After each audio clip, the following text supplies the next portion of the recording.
पति पत्नी का जो रिश्ता होता है वो पूरी तरीके से भरोसे और विश्वास की नींव पर टिका होता है।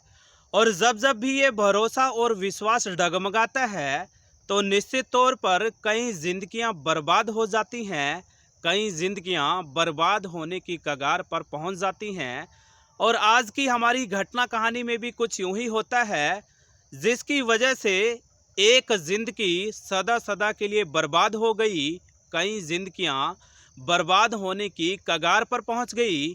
तो साथियों, स्वागत करूंगा आज की एक और नई घटना कहानी में। मैं हूं आपका अपना सुशील कश्यप, हरियाणा से। और साथियों, आपको बताता चलूं कि आज की जो हमारी घटना कहानी है वो संबंधित है राजस्थान से। दरअसल राजस्थान प्रदेश का एक ज़िला पड़ता है धौलपुर, और उसी धौलपुर ज़िले के अंतर्गत एक थाना पड़ता है सैया, और उसी सैया थाने के अंतर्गत एक गांव पड़ता है जिसका नाम है शाहपुरा। और उसी शाहपुरा गांव का रहने वाला है राजवीर, जिसकी पत्नी का नाम है पार्वती। और राजवीर के दो बच्चे हैं, एक का नाम है राजू तो दूसरे का नाम है हरिओम। राजू जो है शारीरिक तौर पर विकलांग बताया जा रहा है, वहीं दूसरी तरफ हरिओम की बात करें तो उम्र है 36 साल, जो कि शादीशुदा है। और शादी के उपरांत उसको अपनी पत्नी से 4 बच्चे भी बताए जा रहे हैं। और काम धंधे के तौर पर राजवीर का ये बेटा हरिओम उत्तर प्रदेश के एक ज़िले में एक फैक्ट्री में काम करके जैसे तैसे अपना घर गुजारा चलाता है, कहीं ना कहीं आराम से खुशहाल तरीके से गुजर बसर करता है। और आखिरकार एक दिन होता कुछ यूं है कि उत्तर प्रदेश के जिस इलाके और कॉलोनी में राजवीर का लड़का हरिओम रहा करता था, उसी इलाके में उसकी साली उसके घर पहुंच जाती है। मैं बात कर रहा हूं 4 नवंबर 2019 के सुबह तड़के लगभग 5 से 6 बजे की। और जैसे ही राजवीर के लड़के की साली यानी कि हरिओम की साली हरिओम के घर जाकर देखती है तो देखकर हक्की बक्की रह जाती है, क्योंकि ना तो घर पर राजवीर है और ना ही उसकी बहन बबली, और ना ही साथ उनके बच्चे वहां मौजूद हैं। ये सब देखकर कहीं ना कहीं हरिओम की साली चित्रा तुरंत प्रभाव से हरिओम के पिता यानी कि अपनी बहन के ससुर राजवीर को राजस्थान के ज़िला धौलपुर के उसी गांव में फ़ोन करती है और बोलती है कि देखो जी, मेरी बहन यानी कि बबली और आपका बेटा यानी कि हरिओम दोनों और उनके बच्चे कोई भी घर पर नहीं है। सभी पड़ोसियों से हर तरीके से पूछताछ कर ली, लेकिन उसकी कोई भी खौर खबर नहीं है। भला वो गए तो गए कहाँ। इतना सुनते ही वीर सकते में पड़ जाता है और वो आनन फानन में तुरंत उसी जगह पहुंच जाता है जहां पर उसका बेटा हरिओम रहा करता था। कई दिनों की कड़ी मशक्कत के बावजूद भी जब उसके बेटे का कोई खौर खबर नहीं लगती तो हार कर परेशान होकर नज़दीकी थाने में तहरीर देता है और बोलता है कि साहब जी, मेरे लड़के का कोई अता पता नहीं लग रहा, कई दिनों से वो लापता है, मेहरबानी करके उसको ढूंढिए, उसको वापस लाकर हमें दीजिए। हम और हमारे पारिवारिक सदस्य इस बात को लेकर बहुत ज़्यादा परेशान हैं। इतना सुनते ही पुलिस आखिरकार तहरीर दर्ज कर तेज तर्रार अफसरों की टीम का गठन करके उसके घर पहुंच जाते हैं। तमाम तरीके से जांच शुरू कर दी जाती है, लेकिन कई दिन बीत जाने के बाद भी आखिरकार पुलिस के हाथ खाली थे। कोई भी ऐसा सुराग हाथ नहीं लगा था जिसके बदौलत ये पता लग सके कि आखिरकार राजवीर का बड़ा बेटा हरिओम और उसके बच्चे साथ ही साथ उसकी पत्नी बबली हैं तो कहाँ हैं और इस तरीके से वो कहाँ गुम हो गए। तो कुल मिलाकर के पुलिस अपनी जांच प्रारंभ करती है और शक के तौर पर बबली की बहन चित्रा का मोबाइल फ़ोन की कॉल डिटेल को खंगाला जाने लगता है। लेकिन कई दिन की कड़ी मशक्कत के बावजूद भी ये समझ नहीं पा रहे थे कि इस मामले को सुलझाएं तो कैसे सुलझाएं, क्योंकि कॉल डिटेल से साफ और स्पष्ट हो चुका था कि बबली की बहन चित्रा का इस पूरे मामले से कोई भी लेना देना नहीं है, ना ही कोई सुराग बबली की बहन चित्रा के मोबाइल फ़ोन की कॉल डिटेल से पुलिस की जांच दल को हासिल हुआ था।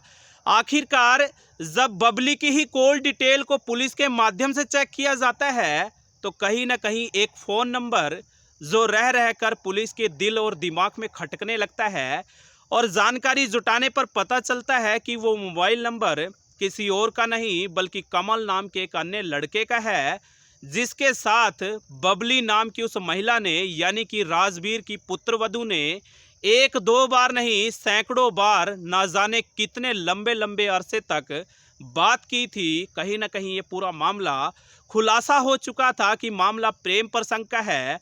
तो पुलिस का जांच दल उस कमल की तलाश में जुट जाता है, लेकिन जानकारी ये मिलती है कि कमल का जो मोबाइल नंबर है बीते चंद दिनों से स्विच ऑफ है, साथ ही साथ वो कई दिनों से लापता भी बताया जा रहा है। तो कुल मिलाकर के पुलिस का जो जांच दल है वो कमल साथ ही साथ बबली के फ़ोन कॉल को सर्विलेंस पर डाल देता है और चंद दिनों बाद ही जैसे ही कमल अपने एक अन्य फ़ोन पर अपना सिम कार्ड डालता है तो तुरंत प्रभाव से पुलिस को ये नोटिफिकेशन चला जाता है। कहीं न कहीं कमल की जो लोकेशन है वो पुलिस के हत्थे लग चुकी थी, जो कि दिल्ली की एक कॉलोनी की बताई जा रही है। और पुलिस जो है एक टीम का गठन कर सातिराना अंदाज में उसी कॉलोनी में दबिश डाल देती है, जहां पर कमल बबली और अन्य 4 बच्चों के साथ रह रहा था, कहीं न कहीं फरार हो चुका था। पहले तो प्यार से और फिर सख्ती से जब कमल और बबली से पूछताछ की जाने लगती है तो कमल और बबली रह रह कर तमाम सनसनीखेज खुलासे करते हैं कि साहब जी, हमने ही पूरे प्लानिंग के तहत हरिओम को अपने रास्ते से हटा दिया, कहीं ना कहीं उसको मौत के घाट उतार दिया। कमल बताता है कि उसका हरिओम की पत्नी के साथ प्रेम प्रसंग चल रहा था। कहीं ना कहीं कमल नाम का वो लड़का जो कि देखने में तो होशियार लगता ही था, कहीं ना कहीं हैंडसम भी था, वो बबली नाम की उस महिला की खूबसूरती पर इस कदर फिदा होता है कि उसको हासिल करने के लिए किसी भी अंजाम तक जाने को तैयार हो जाता है। और जब उन दोनों को लगने लगता है कि बबली का पति यानी हरिओम उनके बीच रास्ते में रोड़ा बन गया है तो उसको बीच से हटाने बारे वो प्लानिंग करने लगते हैं। और एक दिन अचानक से कमल को बबली का कॉल आता है। वो रो रो कर अपनी आपबीती सुनाती है कि कमल, मैं तुमसे बेइंतहा मोहब्बत करती हूँ, तुम्हारे बिना रत्ती भर भी नहीं जी सकती, लेकिन मेरा पति कभी हम दोनों को एक नहीं होने देगा। बस इतना कहना था कि तुरंत कमल बबली के घर पहुंच जाता है और जैसे ही बबली का पति यानी हरिओम कमल को वहां देखता है तो गुस्से से लाल हो जाता है, उसके ऊपर टूट पड़ता है और कमल बीच बचाव में उसी हरिओम को दीवार पर दे मारता है। और दीवार पर जब मारता है तो कहीं ना कहीं बहुत बुरी तरीके से चोटिल हो जाता है और वहीं पर ही मौके पर ही हरिओम की मौत हो जाती है।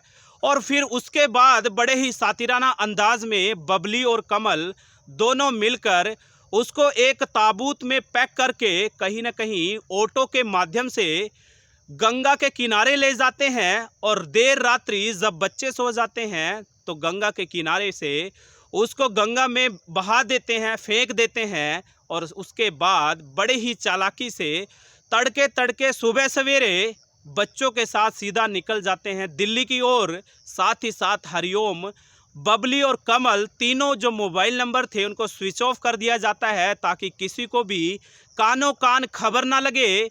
साथियों, जैसे ही ये मामला सोशल मीडिया के माध्यम से देश दुनिया में बैठे हुए लोगों को पता चलता है तो कहीं ना कहीं पति पत्नी जैसे पवित्र रिश्ते पर भी विश्वास कर पाना मुश्किल हो रहा है, कहीं ना कहीं लोगों को सकते में डाल दिया है। लेकिन कमल और बबली ने जितने सातिराना अंदाज में इस घटना कहानी को अंजाम दिया, लेकिन आखिरकार वो अपने ही चाल में खुद फंस गए। वो कहा भी जाता है कि मुजरिम और अपराधी चाहे कितना ही शातिर क्यों ना हो, आखिरकार कानून के सामने उसको घुटने टेकने ही पड़ते हैं। और इस कहानी घटना में भी कुछ यूं ही हुआ। परिणाम स्वरूप तमाम संगीन धाराओं में मामला दर्ज हो चुका था। आखिरकार उनको सलाखों के पीछे डाल दिया गया है। कहीं ना कहीं बहुत बड़ा संदेश और मैसेज पूरे देश में वायरल हो रहा है, कहीं ना कहीं सकते में लोगों में डाल दिया है। तो साथियों, ये थी हमारी आज की घटना कहानी। अच्छा लगा तो सब्सक्राइब करिएगा, शेयर करिएगा। बहुत बहुत शुक्रिया।